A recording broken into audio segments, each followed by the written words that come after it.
Hello, everybody. I appreciate you coming through. My name is JC Hall. I'm a hip hop artist and therapist. I work as a social worker at a transfer high school in the South Bronx, where I run a hip hop therapy studio program.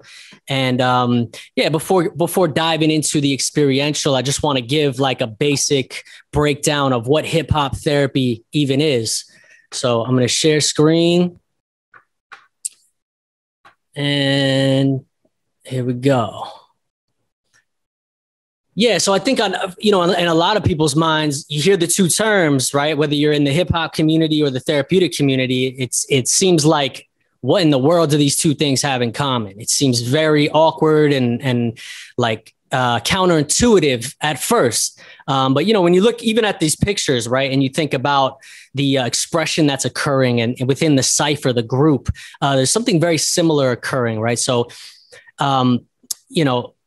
despite decades of scientific support for the effectiveness of psychotherapy, there's significant evidence of disparities in the quality of mental health services delivered to racial and ethnic minority groups. And in addition to this lack of access, engagement is also an issue, which really highlights that the problem isn't so much that therapy does not work as it is that there is a drastic cultural disconnect, right? And hip hop culture holds intrinsic therapeutic value rooted in its artistic, social, and political elements. And it has since its inception in the 70s in New York City. And since, it's taken the world by storm. And, it's most popular musical genre. Breakdancing is about to be in the next Olympics. It's taken root all over the globe. And I think its global staying power really speaks to its tremendous capacity for cross-cultural diplomacy and engagement. In particular, right, its transcendence of geography, race, ethnicity, class, religion, that highlights hip hop as an intercultural tool with a very unique capacity to address the traditional lack of multiculturalism in therapy. So what is hip hop therapy? It was first coined and introduced to the literature by my late mentor, Dr. Edgar Tyson, in the mid-90s, as a mental health intervention hinged upon hip hop culture and its far-reaching capacity to promote individual and communal transformation, right? So much like the culture itself, Tyson's original model has evolved into a conceptual framework that has had significant global resonance, as you've seen thus far from the presentations from my incredible colleagues. So hip hop therapy is a culturally relevant remix of therapeutic conceptions, and it revitalizes the many merits of established forms of psychotherapy that have historically overlooked disenfranchised populations. So it embodies a wide array of interventions that mix the inherently cathartic components of the culture with various well-established treatment modalities, as much like a sample-based approach, right? So here's a brief example of some of the modalities it draws from as initially conceptualized by Tyson. It was music therapy and poetry therapy, particularly in the use of rap music and the emphasis on the lyrics. He felt it didn't fit nicely in the box of either one of those, of just the instrumentation, more the focus of music therapy, or just the words, the actual poetry of it. So it also has parallels with narrative therapy, cognitive behavioral therapy, DBT. And what I've really tried to drive home, right, in this conceptualization of Tyson really argued that the center of this, right, was hip hop culture, right, which embodies various art forms. Even though rap music is primarily what is discussed in the literature or has been researched, I primarily, maybe that's, in my experience, the client's primary interest, but it's also the most recognizable facet and element of the culture, the most commercialized. So I've really tried to focus on emphasizing the overlaps with expressive arts therapy, right, which is an amalgamation of the expressive therapies or creative-based approaches, where you have music therapy, poetry therapy, drama therapy. It's a synthesis of these creative arts, resulting in the combination of two or more art forms, such as music, movement, drama, visual art. So hip hop, MCing, DJing, breaking, graffiti, it involves all these elements: the kinesthetic, the dance movement. You have the art therapy, the visual component of graffiti, and the MC and DJ. The MC is more the poetry, biblio side, and the DJ, being more so the actual music of it. So even when you're engaging in creating rap music, you're already inherently engaging in two or more art forms. When you're creating the music, you're focusing on the poetry, but also the actual instrumentation. So it's an automatic blend of the two. And so instead of seeing these disciplines as kind of silos, realizing that there's several overlaps. And that's kind of the argument of expressive arts therapy. And it's a very integrative, multimodal approach where the idea is to kind of transition freely between different forms. And so expressive arts therapy and EMDR, right? So because trauma has very little to do with cognition, theorists have endorsed these alternatives to traditional talk therapy. And these have been increasingly used where verbal methods have failed. So embedded in the expressive arts is rhythmic engagement, right? It involves a complex array of cognitive, sensory, and motor activities, which have been shown to encourage the holistic functioning of the brain, to get all areas communicating amongst each other, right? This full functioning can lead to the adaptive integration of traumatic experiences, which is also theorized as the primary mechanism through which EMDR works, which is facilitated by bilateral stimulation.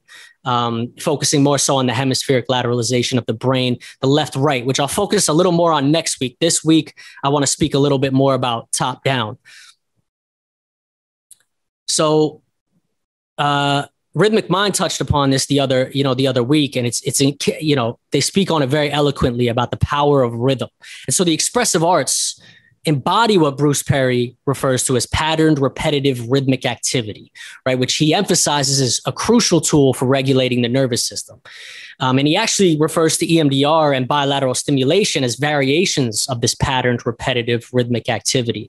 And these activities include, walking, drumming, dancing, drawing, singing, engaging our brainstem somatosensory networks in a very calming way, which makes relational and cognitive processes more accessible. And so why is it that rhythm is so regulating, right? It's arguably because it's tapping into these deeply embedded associations that we have created in utero and that are reinforced early in life, right? Like such as the safety of embodied by the mother's heartbeat, being rhythmically rubbed, a child and trying to calm them. And as well as like the rhythmic language of lullabies. We sing them lullabies, which I will get into a little bit further and show some of the overlaps in terms of the metrics and the rhythms embedded within something like a lullaby and something much more complex like a rap.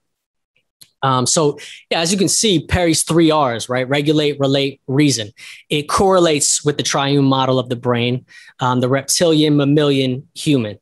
And so reason is kind of typically what is associated, maybe stereotypically associated with therapy, right? Where developing insight and addressing cognitive distortions is a primary mechanism of change.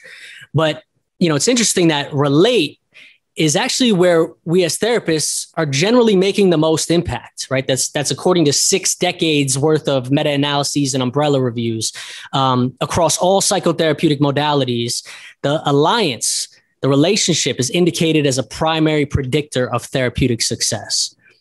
However, if we can't first facilitate regulation, right, according to the neurosequential model, the power of relating and then reasoning, they're limited, right? It's kind of blocked off.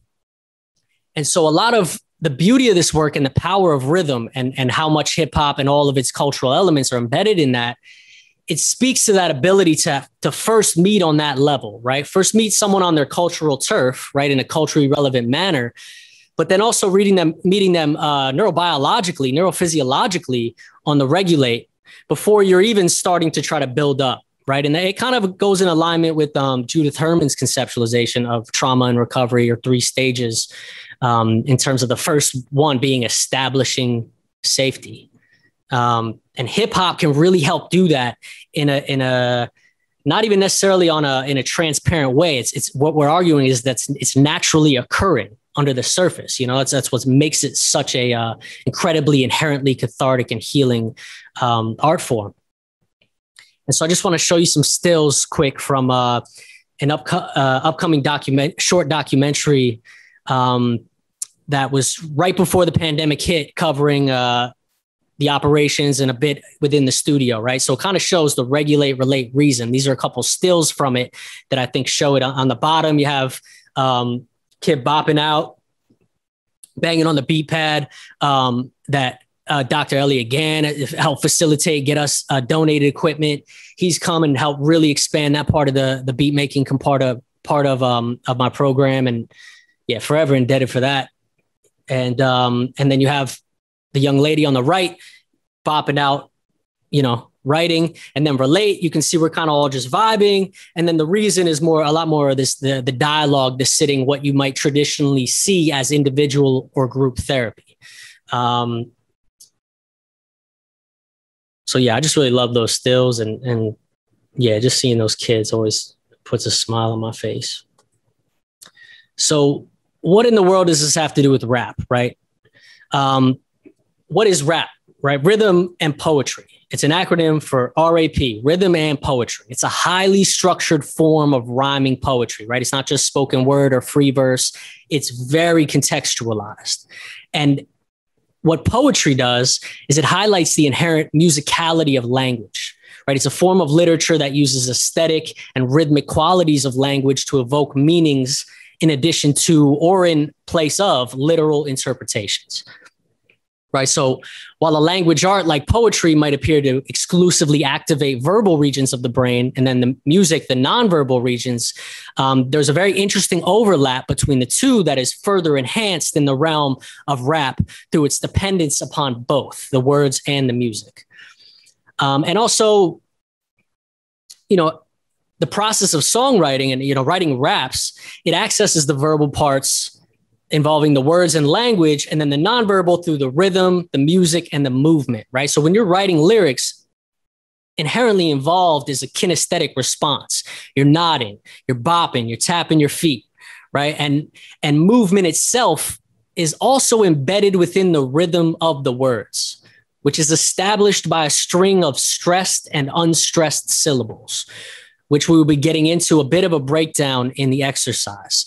Might bring you back to some high school English courses on Shakespeare and meter. So here are just some kind of basic definitions and a way to kind of approach, and how I help teach myself how to rap, approaching it through that lens. A lot of the youth I work with, it's inherent. I don't need to teach them how to count syllables and what's a stressed, unstressed. They're just doing it. And others who aren't as, maybe it's not as intuitive for them, this can be really helpful for them to map it out and explain, okay, what is flow? How are you developing flow? How does that change based upon the arrangement and alignment of stressed and unstressed syllables? And so the meter of rap, right, it's such that when the beat is temporarily stripped away, the count can still be kept, right, based upon the flow of the words, on where the stresses are hitting, right? So since stressed syllables are interwoven into the instrumental fabric of the beat, right? Primarily the driving force of the drums. So yeah, rap is a highly structured form of poetry that employs several small groups of syllables known as metrical feet, which establish the rhythm of the line or the bar or musical measure. The sounds of the words in relation to each other provide melody and movement of their own, and they're employed in rap as an accompaniment to the musical context. So diction is dictating rhythm as much as the music itself, regardless of the meaning of the words themselves, right? Which has implications for writing rhymes and freestyling as well. Freestyling, the emphasis isn't so much on like the actual literal meaning. It's about catching the flow and feeling the beat and staying on beat. Right. So rap lyrics really utilize the rhythm of language to complement or contrast the musical elements of the song, developing consonance or harmony and dissonance, respectively. And creating harmony or a lack thereof can be employed to accentuate the meaning of the phrases spoken, highlighting moments of unification in relation to discord. So as much as it's highly structured, there's a lot of room for freedom as well. It's a very fine and nice balance between order and chaos, where it might be very intimidating because of how structured it appears, but there's a lot in between the lines, as you'll see through the exercise, where there's a lot of freedom allowed, where you can really play and make interesting innovations in your rhythms, but also in your cadences and the way you're vocalizing. So essentially, upon that rhythmic bedrock established by the movement of the words themselves, the meaning of the words can incorporate the frontal lobes of the brain, right? Establishing a working relationship between the verbal and nonverbal regions. Whichever comes first, the meaning or the flow, right? Written versus freestyle, both are undeniably at play, given that each unit of rhythm has inherent verbal significance.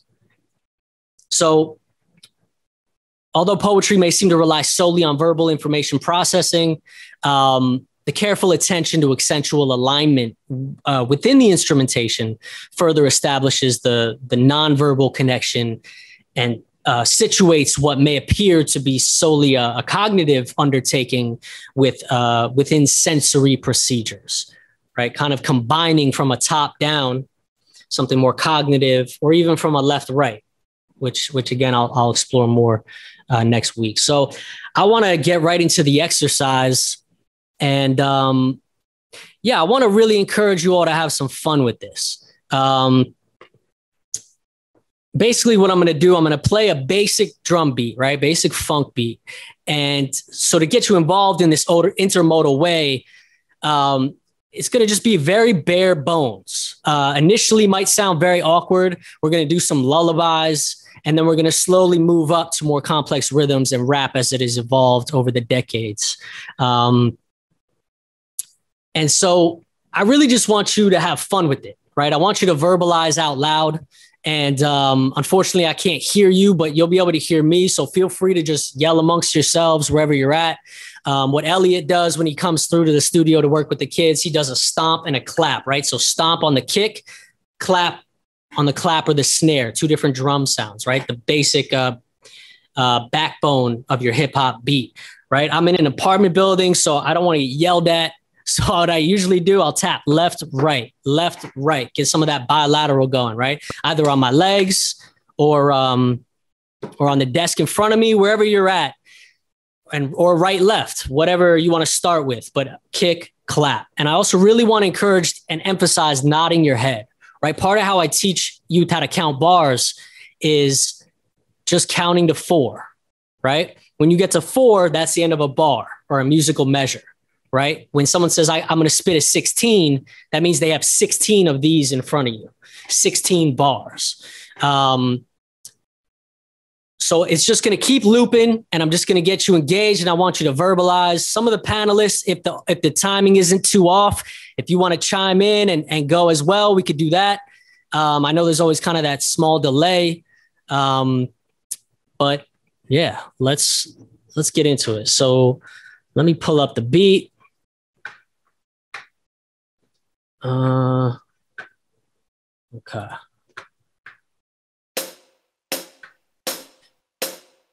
All right, so basic kick and clap. Left, right, or stomp, clap, stomp, clap. All right, so we're gonna go through a couple rounds, and it's gonna slowly increase complexity, all right? All right, here we go. Let me start this up again. 4, 1, 2, 3, 4. So round 1, I just want you to say A on the 4 and then O on the second bar. So I'm gonna do it first and show you. So that means I'm letting the first 3 head nods go and then saying A. So like this, 3, 4, 1, 2, 3, 4. A. O, A, O, A, 2, 3, O, A, Oh, I see you going in, Elliot. Good man. All right, let's go to the next round. Round 2. We're going to speed it up a bit. Now we're going to go on the half bar. You're going to say A on the 2 and O on the 4. 3, 4. 1, 2, 3, 4. A, O, A, O, A, O, A, O. Very nice. Let's see if we can speed it up a bit. A different future starts with you. That's why GoDaddy does more than help you find a name. Thank you, GoDaddy. You can create, sell, and... All right, as it plays through that ad, sorry, totally thrown off the entrainment right there. Oh man, GoDaddy's gonna get it for this. All right, here we go. Present. All right, so now every single hit, right, of the 4 hits, we're gonna be saying something on every single one. So I'm gonna say A on the 1, you say O on the 2, A, O, like that. So 1, 2, 3, 4. A, O, A, O, A, O, A, A. Nice. Now let's do it all together. Let's all just say A-O on every single hit. So A-O, A-O, A-O, A-O, A-O, A-O, A-O, A-O. Beautiful. All right. Now we're going to speed it up a bit. And when I mentioned before about lullabies, if you just say this twinkle, twinkle, little star to this beat, you'll feel how natural the rhythm is embedded in the way you're singing it or saying it. That's why it's a lullaby, right? There's something very rhythmic about it. It's got a stressed syllable, twink, and then unstressed, stressed, unstressed, stressed, unstressed, right? So it's kind of the feet is 2 syllables, or the foot, right? So we'll come back around and just say it along with me. 2, 3, 4. Twinkle, twinkle, little star, how I wonder what you are.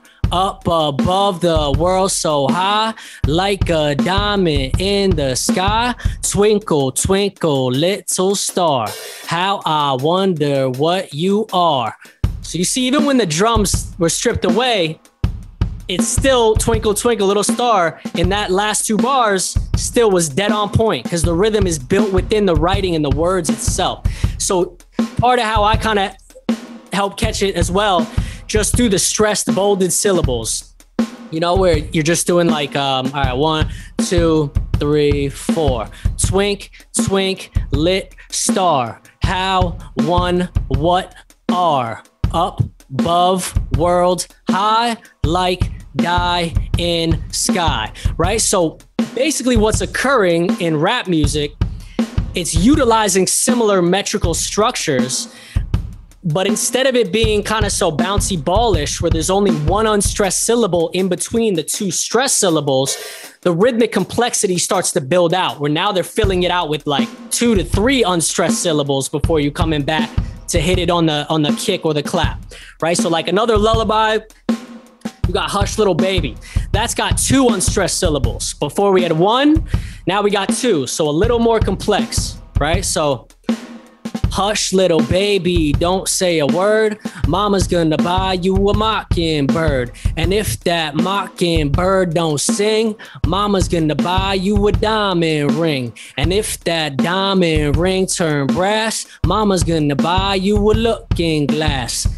All right, so right there, it built up a little bit, but not by much, right? Lullabies are very, you know, it's bouncy ballish, meant, you know, more for children. And the reason I'm showing you this, moving day means you're in for a big transition. You're killing me, GoDaddy. CubeSmart makes self-storage as easy as possible. But yeah, so the reason I'm showing the lullabies, it's not to try to simplify or take away from what rap is. What I'm really trying to do is demystify it a bit by showing you the skeleton and showing you it's actually more accessible than you think. A lot of people hear rap and they're like, I wasn't raised listening to it. It's not intrinsic to me. And it's like, we all have these rhythmic elements built within us, right? and Kathy Malchiotti talks about this all the time, which I really appreciate, that we as a species, right, have been healing through rhythm in the arts for millennia.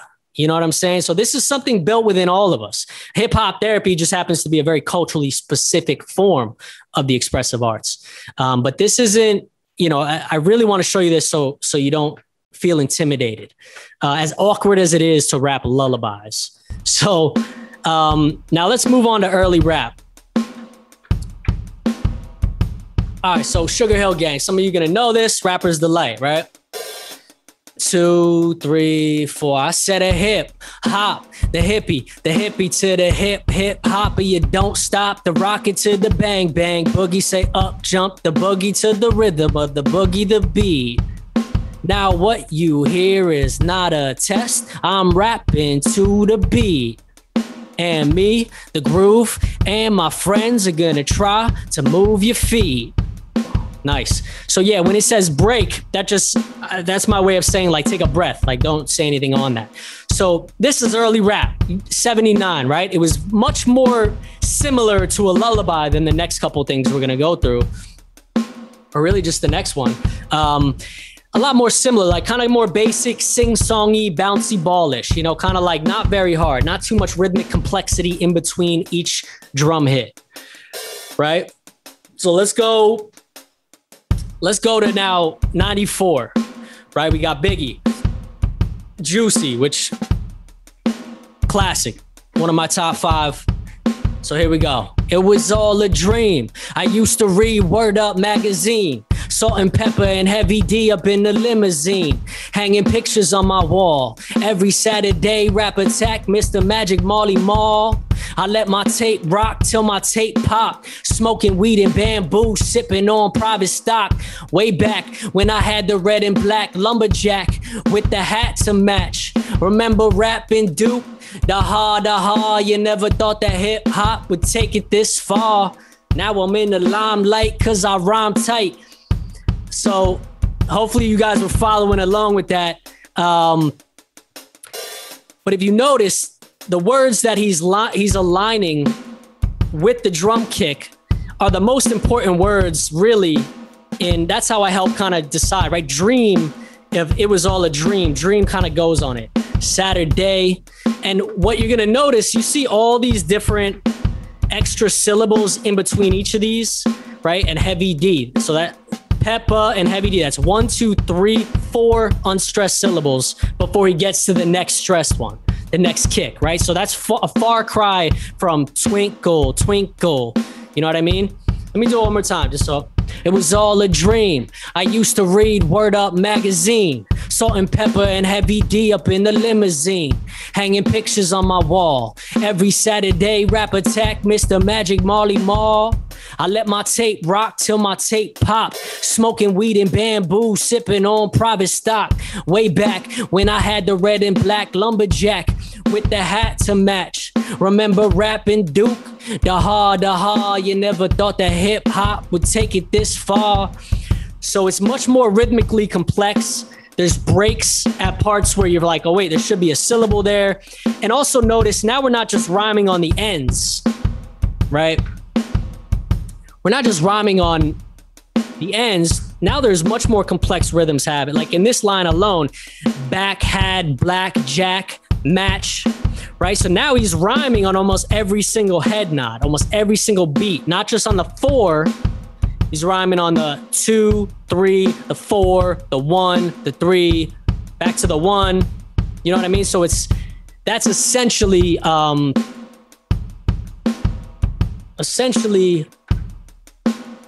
me pause this a sec.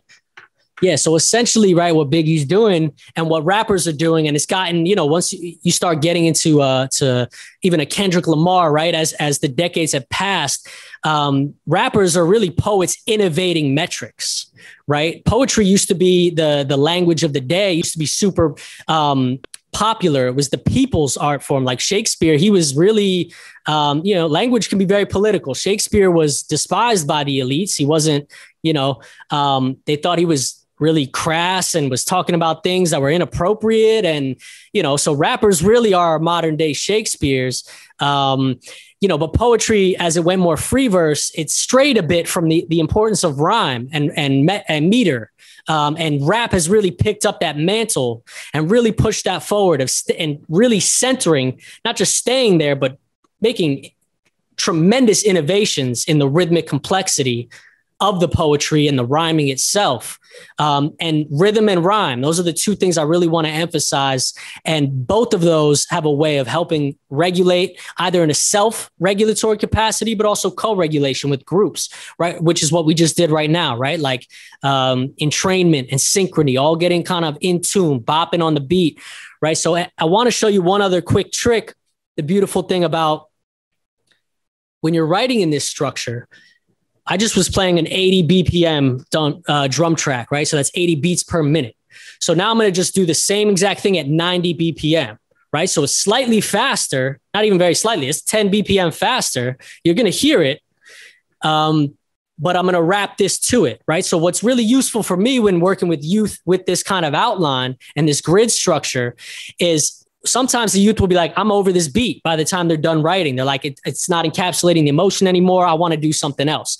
And I can just say, find another beat. Most hip hop beats, say 80 to 100 or whatever, like for the most part, unless it gets too fast or too slow, if you're writing within this structure, you can wrap it to a beat with a drastically different BPM, right? It's built within the structure itself. So it's easily transitioned to other beats. So just to illustrate that, here's this 90 BPM joint and hopefully no more GoDaddy commercials. All right, so you see that's kind of noticeably faster.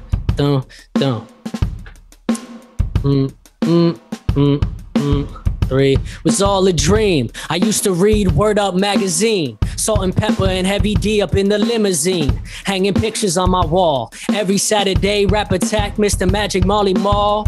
I let my tape rock till my tape pop, smoking weed and bamboo, sipping on private stock. Way back when I had the red and black lumberjack with the hat to match. Remember rapping Duke? The ha, you never thought that hip hop would take it this far. Now I'm in the limelight cause I rhyme tight. So as you can see, much faster beat, but I just had to say the words faster. That was it. The rhythmic structure is still built within it. So that's very useful to kind of know, I would say, when yourself working on stuff, but also working with youth on creating their own music. So yeah, that's basically what I got for today. And I'm really interested in looking at the chat now. Let me stop share. I'm curious to see what people have been saying and questions and would love to hear from each and every one of you. It's important to do this out loud where kinesthetic and vibration of your vocal cords and vagus nerve and regulation is important. Spot on. Wen says also helps to stand up and move. Yes, that's a very great point. Oh, Kathy and reliving good memories of doing this in our course. Love it. Yeah, I want to do that again ASAP. That was a lot of fun. Shout out to you, Kathy. Dr. Travis has a good one here at the bottom. What is the difference for experienced MCs and first timers? It's a good question. The difference for experienced in terms of, I guess. I would guess writing, trying to write bars. In terms of writing, I would say experienced writers it's become more intrinsic, right? So for me, I had to really, when I was first rapping, I started rapping at 15. I couldn't catch a beat to save my life. I had no idea where to rhyme, where not to rhyme. And I was also a creative writing minor because I was always writing poetry. And when I first learned about metrics and syllables and counting and stressed and unstressed syllables is when I started realizing it's extremely applicable. I started scanning, right, which is mapping the meter. I started breaking down the songs of Tupac, people I really respected and admired. And I started noticing what they were doing, right? So now I'm at a point where I don't need to count the syllables or need to really think about, is that a stressed syllable? Is that an unstressed syllable? Now I kind of intuitively know where to map it and put it, which a lot of the youth that I have the privilege of working with, that's kind of already there. I start talking about stressed, unstressed syllables, and they're like, they're doing it naturally. So there's no need to really dive into it unless maybe they get stuck in a part. Sometimes they'll be like, this bar just won't fit. And I don't know why. And I'll back. It's because you got 16 syllables in one bar. It might be a little better. Cut it down to 14, maybe 12. Your average, you want between 10 to 16 is the average, 12, 13, 14. It can help. But for someone just starting who has no experience whatsoever, I think this is a very useful way to set up a framework to show new people taking a crack at it, that there's a method to the madness and that you can actually practice this. It's a practice, much like writing rhythmic poetry or writing poetry, in terms of the rhythm. I got another good one here. I have two good ones in a row here. Have you found any generational differences in the willingness to engage in doing this? I have not. No, I can't say I have. I mean, the youth I work with are all about it. There's definitely generational differences in terms of what is considered like good hip hop or good music. There's generational divides in that sense. So, maybe they'd want to go more to a trap style beat instead of your old school boom bap, and we can do that. But for the most part, from the different ages and trainings from, older adults to younger, I would say for the most part, as long as you're it's doing your best to create an atmosphere where it's understood, like this is going to sound weird. You're going to mess up. You're probably going to sound stupid, and we could all sound stupid together, right? Like if I can rap Twinkle, Twinkle, Little Star, you know what I mean? Like we can sound stupid together and it's okay, right? Like the whole idea of the process is more important than the product, right? It's more important that you're engaging in the regulation and writing and expressing yourself, more so than it's sounding like the best rap that's ever been written, right? But that kind of culture of tolerance needs to be developed. How long does it take for someone who hasn't grown up in it and who can't do it naturally, generally, to get it down to something that they can? Took me 5 years. I couldn't rap to a beat for 5 years, but I just loved it so much I kept doing it. But no, I've worked with kids that by the end of a year, like kids who really like me didn't really have much rhythm, just didn't understand the idea of catching it, the beat, and by the end of the year, through writing a couple songs with this formulation, within a year. I think that's if you're doing it every day. I mean, I'm running the studios every day after school. So every single day. And by the end of 1 year, some kids are even doing fast flows. They're doing double time instead of the like da da da da da. They're doing like da da da da da da da da da, like that fast scatting, staccato type flow, which took me like 8 years to learn. So I don't know if that's because they're younger, they're more entrenched in the culture, or if having some kind of framework is useful in terms of how to even attack it. Because I just was throwing darts in the dark. I had no idea I was just trying to study the greats and mimic them at first. Do you sometimes use a person's heartbeat or natural rhythms like walking pace, anything like that, to help them build a rap? That's a great question. I mean, I think what's interesting is that a lot of hip hop, even with the 80 BPM, is kind of, similar to that, the human heart rate, the resting heart rate. But yeah, you could definitely incorporate it in a way if you could kind of put a mic up to if you could catch the beat of the heart and lay that down on a track. And I would defer to Elliot with that. Elliot has been super helpful with that stuff, the more music side of it. I'm a lot more the MC side. He came in one time and was working with a kid who it wasn't particularly verbal, but I'd been working with the kid for a year. I had no idea he made pencil beats. He never pulled out pencils, and Elliot just happened to mention it. The kid starts banging out, and Elliot was like, put him in the booth. So we put him on the booth, had a stool, he's banging out a beat. And then later we wrote, I helped him write a rap to it. And he wrote a rap song to a beat he created with Elliot through a pencil beat. So that idea of utilizing, I guess, everyday common things that are much more maybe attuned with our own intrinsic rhythms is a dope idea. So yeah, that's a great question.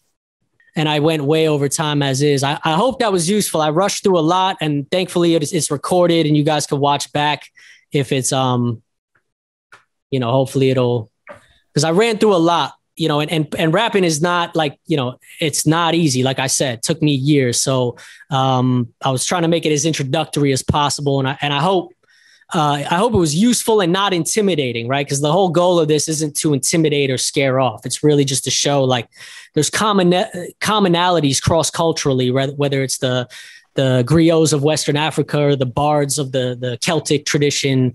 Poetry is rhythmic language is something that's very deeply entrenched in all of us. So not to be discouraged if this seems... JC, go ahead. Sorry. I was just going to say, I don't want to dissuade folks from from venturing into rapping or practicing or engaging because they think they need to do it. It's going to take them 5 years. It varies on the individual.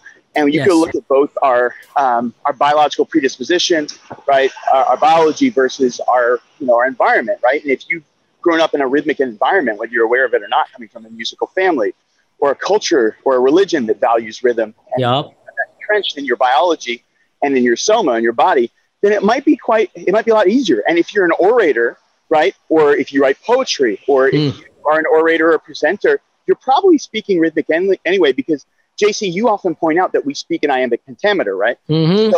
So we're already using cadences. I'm using a cadence right now where I'm flowing, rapping, talking faster and slower. I'm doing some multisyllabic rhymes and I'm speaking in a pretty constant beat, right? So if you put my speech over a beat, it probably be relatively on beat because I'm speaking at a certain cadence and speed. Be afraid, and to understand it's like anything else. You've got a soma, and it's that you have pre-existing skill sets, and you're already doing this already, which is why it's I think there's a natural transition there. You just also have to, and I want to shout out Rhythmic Mind for this. Think about encountering the anxiety, right, that may interfere with your prefrontal cortex function. Yes. And embrace that and understand that, as Rhythmic Mind talked about, building resilience in the face of stress and moderate anxiety. It's an opportunity. And you'll grow from that. And the more you practice, the better you'll get. So the more you do it out loud, right? And this is also neuro-linguistic programming.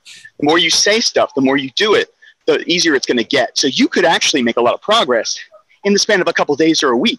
Yes. You just have to practice. So like you do your calisthenics or your morning walk, you got to do your 5 minutes of rapping, and don't be ashamed. Dive into it. You're going to get better and better. But the only way you're going to get better and better is if you actually do it. 100%. Very, very solid point. And yeah, man. JC, why don't you tell us what you have planned next week? So next week, I think, is entitled "What Rhymes with Supercalifragilisticexpialidocious," which is like every MC's gauntlet that we propose to ourselves. So it's basically just to go over some simple rhyming and then all the way up to much more complex multisyllabic rhyming. Talk about, in the vein of rhythm and rhyme, what rhyme has to do with trauma in terms of the neurobiological implications of what rhyme does to us physically, and how that can actually be a grounding resource tying into the rhythm. And it should be fun. So I'm going to hopefully get you guys writing some rhymes to build up to the last session, which will be, you're going to be getting much more hands-on, getting a chance to really flesh out writing a verse with Rhythmic Mind and Elliot. And actually, with that last session, we've decided, since the third session there was a snafu with the recording, we're going to do a bonus cipher at the end for probably 20 minutes. So everyone's feel free to participate in that. Dope. And we can add up all these things that we've learned and put them to use. Very cool. And JC, I was just saying that there's a book that people can purchase called, I think it's called How to Rap, right? Which has all like a slew of old school to new school rappers talking about how to rap, techniques, etc. So that's another resource for folks. In addition to, I mentioned Soul Food Cypher every Sunday is a open cipher that happens virtually on Facebook. They're really great folks. They have interesting guests, and you can kind of participate in that community and watch. So that's another resource. Oh, that's dope. Look at these pencil beats happening.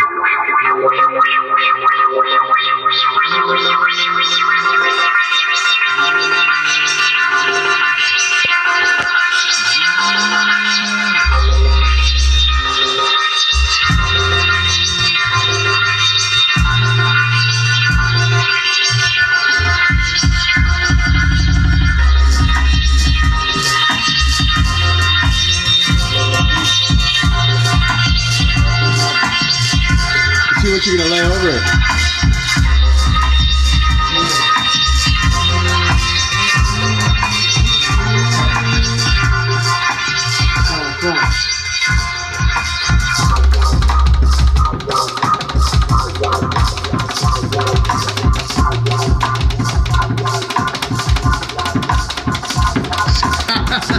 Those polyrhythms are ridiculous. Someone get this man in the booth immediately. Get it. I got a chair in there, so just sit on that, and then you can just drum on the other one. Okay. On the stools.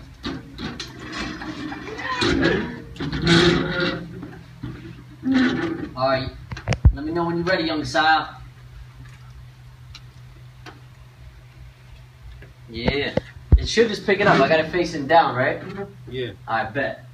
Give me a little something. Let me make sure. Give me a little something. I just want to hear the levels. Oh yeah. All right. You good? You ready? Yeah. Here we go.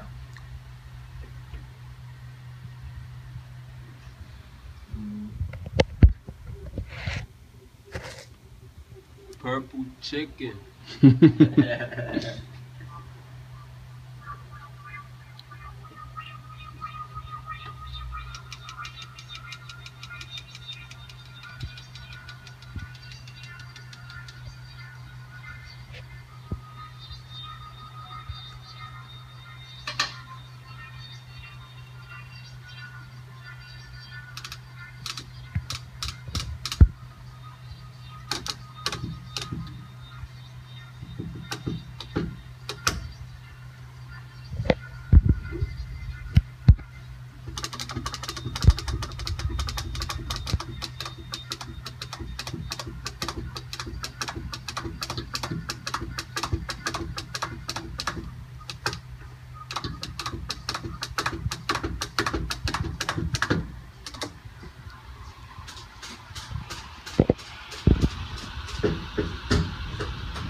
Yeah, let's hear it out loud. Let's get it.